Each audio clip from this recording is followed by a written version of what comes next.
Very good morning. आज हम एकदम नया विषय लेकर आए हैं, संधि, जिसे काफ़ी बच्चों ने पूछा भी है मुझसे।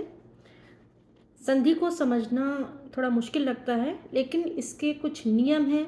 अगर हम नियमों को जान लें तो ये समझना हमें आसान हो जाएगा। ठीक है, तो सबसे पहले तो हम समझें कि संधि कहते किसको है। संधि का मतलब है मेल या जोड़। किसका जोड़? दो शब्दों का जोड़। लेकिन दो शब्दों में भी जोड़ होता है दो वर्णों का। ठीक है, पिछले एक वीडियो में मैंने थोड़ा वैसे समझाया आपको बोलकर, लेकिन इस बार मैं थोड़ा सा नए रूप में आई हूँ ताकि आपको अच्छे से समझ आए। इस तरह से संधि मेल है दो शब्दों का, लेकिन उसके दो वर्णों का। कैसे? कौन से वर्णों का? पहला शब्द का जो आखिरी वाला वर्ण होता है, बाद वाला वर्ण, और दूसरे शब्द का जो पहला वर्ण होता है, सिर्फ उन दोनों में मेल होता है। ठीक है, उनके मेल से जो नया शब्द बनता है वो कहलाता है संधि। उन दो शब्दों में संधि हुई है और एक नया शब्द बना। जैसे मैंने उदाहरण के रूप में लिया यहाँ पे राम प्लस अवतार, राम जमा अवतार। राम का म में अ है, क्योंकि हम बिना स्वरों की सहायता से हम व्यंजनों को बोल ही नहीं सकते। अगर कोई मात्रा नहीं होती है तो हर व्यंजन में अ तो होता ही है। आप बोल के देख लीजिए, म अ की ध्वनि आपको सुनाई देगी। क में अ है, ख में अ है। ऐसे ही सारे जो व्यंजन है स्वरों की सहायता से बोले जाते हैं, कहे जाते हैं, उनका उच्चारण ऐसे ही है। तो इसीलिए राम म में आप कहेंगे अ तो है ही नहीं, लेकिन जब आप बोलेंगे म को, हम म का भी अगर हम विच्छेद करें तो म आधा म प्लस, या आधा म को हम अरहित म भी कह सकते हैं, और प्लस अ। तो इसमें से आया अ और अवतार, इसमें अ और अ का मेल हुआ और बना बड़ा आ। तो हमारा शब्द क्या हो गया? रामावतार। और ये माँ कैसे हुआ है? क्योंकि मेल हुआ है राम का आखिरी वर्ण का जो वर्ण है अ, और अवतार का पहला वर्ण। ठीक है, तो जो दो शब्दों में जब मेल होता है तो आप ध्यान रखें मेल किस में हुआ है? पहले शब्द के जो आखिरी है उसमें, और दूसरे शब्द के पहले वर्ण में मेल है। ऐसे ही जब ये सीखना इसलिए भी आवश्यक है कि जब हम संधि विच्छेद करते हैं तो कई बच्चे ना हर एक वर्ण का विच्छेद कर देते हैं, वो तो वर्ण विच्छेद हो गया, संधि विच्छेद। संधि विच्छेद वो नहीं हुआ। संधि विच्छेद जब दो शब्दों में संधि हुई है तो उन दो शब्दों को अलग अलग करके लिखना ही संधि विच्छेद कहलाता है। वर्णों का विच्छेद जरूर है, लेकिन इन दो वर्णों का जो इन दोनों शब्दों के आखिरी और पहले वर्ण में हुए आए हैं, उन्हीं वर्णों को जोड़कर संधि बनी है, और उन्हीं वर्णों को हम अलग कर देंगे तो दो शब्द वैसे ही बन जाएंगे, संधि विच्छेद कहलाएगा। ठीक है, हम और उदाहरण ले लेते हैं। सुख प्लस अर्थ। सुख में ख में भी अ, जैसे मैंने आपको बताया, अर्थ का भी अ, तो ये भी बड़ा आ बन गया, सुखार्थ बना हमारा नया शब्द। एक और शब्द लिया है जो मैंने, सुर प्लस इंद्र। सुर में र का अ, इंद्र का ई, तो ये जब मिलते हैं तो बनते हैं ए, तो इसीलिए सुरेंद्र हुआ।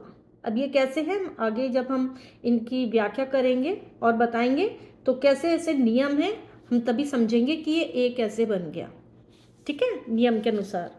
ऐसे ही अब संधि विच्छेद, जैसे मैंने आपको बताया, दो शब्दों में संधि होती दो वर्णों में संधि है, लेकिन दोनों शब्दों के जो वर्ण होते हैं, पहले शब्द का आखिरी वर्ण, दूसरे शब्द का पहले वर्ण, उसमें संधि हुई।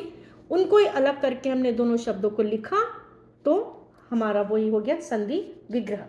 ठीक है, तो हमने आज समझा कि संधि किसे कहते हैं, ये मेल कैसे होता है, दो शब्दों में होता है, लेकिन उन दो शब्दों के भी दो वर्णों में होता है, सिर्फ पहले शब्द के आखिरी वर्ण में, दूसरे शब्द के पहले वर्ण में ही होता है, सारे वर्णों में नहीं होता। ठीक है, और विग्रह करना, उन दोनों शब्दों को अलग करके लिखना, संधि विग्रह। ठीक है, अब हम जानेंगे कि हमारी संधि कितने तरीके की है। हमारे पास तीन तरह की संधि है। जो संधि होती है पहले तो स्वरों में होती है, जो स्वर की स्वर में होती है। अब कैसे होती है उसके भी नियम हम अभी आगे बताएंगे। पहली स्वर संधि है जो सिर्फ स्वर में होती है। फिर है व्यंजन संधि, जो व्यंजन की व्यंजन से होती है। ये स्वर से भी हो सकती है व्यंजन संधि। फिर है विसर्ग संधि। विसर्ग संधि जो दो अह के जो डॉट होते हैं, जो बिंदु होते हैं, वो विसर्ग कहलाते हैं। उन संधि, उस ऐसे शब्दों के साथ जिसमें विसर्ग लगा है, उन सब शब्दों की जो संधि होती है दूसरे शब्द से, तो उसे हम कहेंगे विसर्ग संधि। तो आइए पहले हम आज पढ़ेंगे स्वर संधि, क्योंकि इसके भी 5 हमारे पास भेद हैं। ठीक है, स्वर संधि के भेद हैं। पहला है दीर्घ संधि। दीर्घ संधि यानी कि वो संधि जब ह्रस्व या दीर्घ स्वर, ह्रस्व स्वर जानते हैं हम, ह्रस्व यानी कि जिसको बोलने में कम समय लगता है। ठीक है, ह्रस्व स्वर जो अ, इ, उ, इनका मेल जब दीर्घ स्वरों से होता है, दीर्घ स्वर यानी कि बड़ा आ, बड़ी ई और बड़ा उ, इनसे जब होता है तब वो होता है, वो दीर्घ बन जाता है, यानी कि वो बड़ा ही हो जाता है। ठीक है, तो अब मैं दिखा देती हूँ आपको यहाँ पर। पहले हम देख लेते हैं कि स्वर संधि, स्वर संधि के मेल से जो परिवर्तन होता है शब्दों में, उनको हम कहते हैं स्वर संधि। और इसके 5 हमारे पास भेद हैं। पहला है दीर्घ संधि, जो अभी हम लेंगे डिटेल में, जिसके आगे भेद भी हैं। फिर है गुण संधि, फिर है वृद्धि संधि, यण संधि और अयाधि संधि। तो सबसे पहले हम ले रहे हैं दीर्घ संधि। जैसे मैंने आपको बताया कि जब अ, इ, उ, ये ह्रस्व स्वर का मेल जब दीर्घ से या ह्रस्व से, चाहे वो अ का अ से हो या अ का आ से हो, दीर्घ से हो, तो वो हमेशा क्या होगा, दीर्घ बनेगा, यानी कि बड़ा आ बड़ा नहीं होता, लेकिन हम यहाँ आपको समझाने के लिए कह रहे हैं कि अ की जगह आ ही बन जाएगा। इसी तरह ई हो जाएगा और ऊ हो जाएगा, यानी कि ह्रस्व या दीर्घ स्वर अ, इ, ऊ में जब अ, इ, ऊ आए तो, या आ, ई आए तो, वो सब यही बनते हैं, यानी कि दीर्घ। इसीलिए इस संधि का नाम है दीर्घ संधि। हम उदाहरण ले लेते हैं, परम प्लस अर्थ। अब मैंने जैसे आपको कहा कि 2 शब्दों में से जो वर्ण है, पहले का आखिरी वर्ण, परम में अ है, म में अ है ना, अर्थ यानी इसका पहला शब्द, पहला वर्ण, अर्थ का अ, इनको हम जोड़ें तो वो आ बड़ा आ बनेगा, परमार्थ, दीर्घ संधि की उदाहरण के अनुसार, नियम के अनुसार। वैसे विद्या, आ, अर्थी, आ के साथ अ मिला है तो बना विद्यार्थी, यानी कि बड़ा आ ही बनाइए। ऐसे ही दूसरा है गिरि प्लस ईश। गिरि का छोटा ई और ईश का बड़ा ई, तो भी ये बड़ी ई ही बनेगा, गिरीश। ठीक है, तो ये उदाहरण थे, दीर्घ संधि के उदाहरण हैं। कुछ और भी उदाहरण से आपको समझा देती हूँ। नदी प्लस ईश, तो अभी दीर्घ ही बनेगा, नदी, बड़ी ई की मात्रा दिख रही है आपको। इसी तरह सु प्लस उक्ति, तो अभी सु ही बनेगा, यानी कि बड़ा ऊ, चाहे वो आगे पहले आए या बाद में आए, छोटा आए या बड़ा आए, इसमें यही बनेगा। ठीक है, अ, आ, ई में, ठीक है, ई, ऊ में ये सिर्फ अ, आ, ई, ऊ की बात कर रहे हैं, और बाकी स्वरों की नहीं कर रहे हैं। इसमें वधु यानी कि बड़ा ऊ और छोटा ऊ, तो वो दीर्घ ही बना। ठीक है, तो ये तो थी हमारी दीर्घ संधि, जिसमें मैं दोबारा से आपको बता दूं कि ह्रस्व स्वर अ, इ और ऊ, बस ये 3 की बात कर रहे हैं, अ, इ, ऊ। ठीक है, इनका जब मेल अ, इ, ऊ या दीर्घ आ, ई, ऊ से होता है तो दीर्घ ही बन जाता है, इसको हम कहते हैं दीर्घ संधि। ठीक है, दूसरा है गुण संधि। गुण संधि में आपको ध्यान रखना है कि अ, आ और आ, सिर्फ इन्हीं का मेल यदि होता है ई से तो वो ए हो जाता है। हमने कभी सुरेंद्र का उदाहरण लिया था ना, अ और आ का मेल यदि ई और ई से हो तो वो ए हो जाता है। जैसे देखो उदाहरण, भारत, इसमें अ है, इंदु ई है, तो इस नियम के अनुसार ए बन गया भारतेंदु। ठीक है, ये देखिए। इसी तरह से राजा प्लस इंद्र, आ और ई का मेल हुआ तो ए बन गया राजेंद्र। इसी प्रकार कमल प्लस ईश, अ का मेल जब ई से हुआ तो भी ए बन गया, कमलेश, ए बन गया। ठीक है, अब ये तो आपने ए देखा, ई और ई से होगा तो ए हो जाएगा। दूसरा देखो क्या नियम है, अ और आ जब उ और ऊ से मिलते हैं तो वो ओ बनाते हैं। ठीक है, मेल से नया शब्द बनता है ओ। और इसके उदाहरण है बहुत सारे, जैसे लोक प्लस उक्ति, ओ बना। ठीक है, यानी कि क और ऊ मिला, क का अ और ऊ मिला तो ओ बन गया। आ बना महा, आ और उ उत्सव तो महोत्सव बना। ठीक है, यानी कि अ और आ के साथ अगर आता है आपका ई, ऊ या ओ, ऊ तो वो ओ हो जाता है। ठीक है, ऐसे ही अ आ जब री से मिलते हैं तो वो बन जाते हैं ऋषि, अर बनाते हैं। महर्षि और सप्त ऋषि इसके उदाहरण है। इसका अ, सप्त का अ और ऋषि, अर बनाया इन्होंने। ऐसे महा यानी कि आ, तो ये ठीक है, तो ये गुण संधि है हमारी, जिसमें अ और आ ही जब ई से मिले तो ए बनाते हैं, ऊ से मिले तो ओ बनाते हैं, री से मिले तो अर बनाते हैं। ठीक है, अब तीसरा है हमारा पास वृद्धि संधि। वृद्धि संधि में भी देखो नियम क्या है, अ और आ ये स्वर अगर ए से मिले तो ये ए बनाएंगे, यानी कि दीर्घ बड़ा ही बनाएंगे। और यही आ जरा ओ और ओ से मिले तो भी ये ओ बनाएंगे। ठीक है, ऐसी जैसे उदाहरण देख लो, एक प्लस एक, इसका अ और ये ए तो बड़ा है, एक एक। ऐसी सदा प्लस एव, सदैव, कहाँ से बना, इसका आ और इसका ए, तो इस नियम के अनुसार अ ही होगा ये, इसलिए सदैव ए ही होगा, सदैव।